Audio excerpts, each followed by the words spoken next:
散hết tổ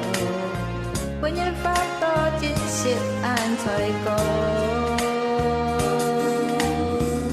đường bay phong phát mô mã cái khu chốt hồ trồi muốn nhìn chung cốt tu nhìn cắt ta bờ thời song xa hết to chính siết hết chi liang quay sưu gì mới trao xin hồng tổ thơ áng dân buồn chiều nắng ấy mong tài nghèo mùi nhịp tay lắm chia cắt gieo ca lắm nhìn cho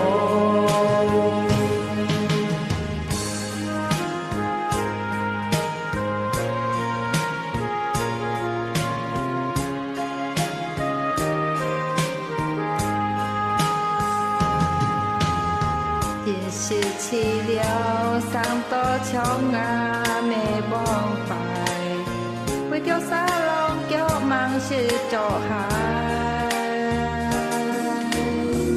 vì chỗ gia châu vui thái an to khi môi thải ngắm đi cây miệng quy kỳ bà có nhà lá nhà mỗi hai nhiên với cô à mà lo hay con quay hiểu số hãy theo ta dặn có nhau với tu kỳ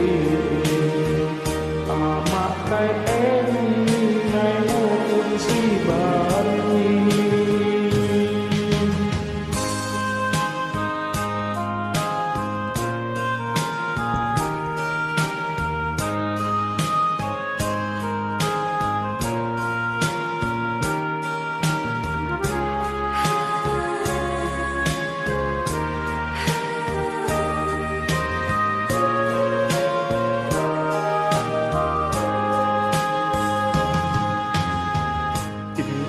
chi lương tận tố trong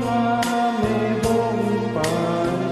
buổi thiếu ta lòng dốc măng khi trộm hai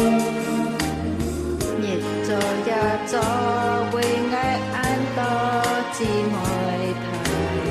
ngã mê cái miệng suy truy hệ bà cho nhà mỗi hai nhiên với cô à mà lo hay con quay nhiều số ngay từ xa nhà hiếu lối phụ sĩ à mà cái em nhìn ngày một quên gì bạn nhìn